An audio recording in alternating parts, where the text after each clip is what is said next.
Abril de 1964. O senhor presidente da República deixou a sede do governo. Deixou a nação acéfala. O presidente deposto, João Goulart, parte para o exílio no Uruguai. Na base aérea de Canoas, no Rio Grande do Sul, militares golpistas matam o tenente-coronel aviador Alfeu de Alcântara Monteiro, comandante da 5ª Zona Aérea. Ele foi vítima do ódio e dessa gente que planejava o golpe e que alguns nem sabiam exatamente por que havia esse golpe. O então tenente Avelino estava de serviço e escutou os tiros na sala do comando. Deu aquela rajada e a seguir 2 ou 3 estampidos. Recebeu os tiros e levaram. E foram levando e ele foi conversando. Ele diz, eu tenho a alma limpa, não como esses indivíduos aí que têm a alma suja. A minha alma é limpa. Alfeu foi levado com vida para o Hospital de Pronto-Socorro de Porto Alegre, mas não resistiu aos ferimentos. Morreu pouco antes da meia-noite do dia 4 de abril. O episódio é narrado neste livro, ainda inédito, escrito pela viúva Neide Pinheiro Monteiro. Ela descreve o relato de uma freira, testemunha das últimas palavras do tenente-coronel.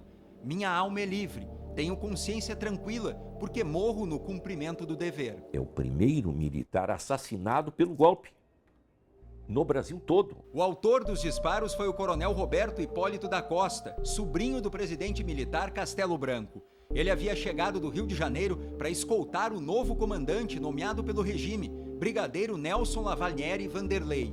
A ordem, prender todos os oficiais considerados comunistas. Alfeu era um dos principais alvos. Em 1961, ele se engajou na campanha da legalidade. Na época, o tenente-coronel defendeu o respeito à Constituição e se posicionou a favor da posse de João Goulart, o vice que deveria assumir após a renúncia de Jânio Quadros. Quando os militares mandaram bombardear a sede do governo gaúcho para silenciar Leonel Brizola, Alfeu impediu a decolagem dos aviões. Logo após a morte do coronel, a aeronáutica abriu um inquérito policial militar. Depois de um mês de investigações, os militares concluíram que Alfeu foi morto porque reagiu à ordem de prisão e disparou contra o novo comandante da base aérea. O tenente-coronel Hipólito foi julgado e absolvido por legítima defesa. Para o Ministério Público Federal, o inquérito foi tendencioso e contraditório.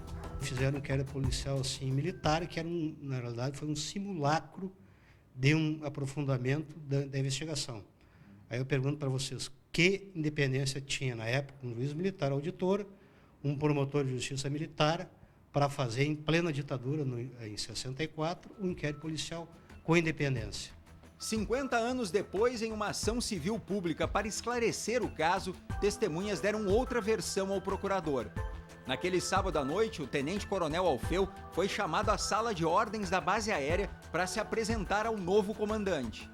Ao resistir à voz de prisão, ele é atingido pelas costas por uma rajada de metralhadora disparada pelo coronel Hipólito. Mesmo caído, Alfeu ainda tenta se defender e é alvejado mais uma vez.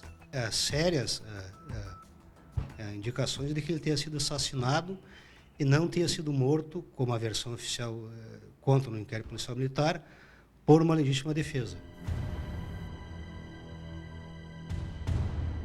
Foi uma ditadura e muito dura, duríssima. Não é?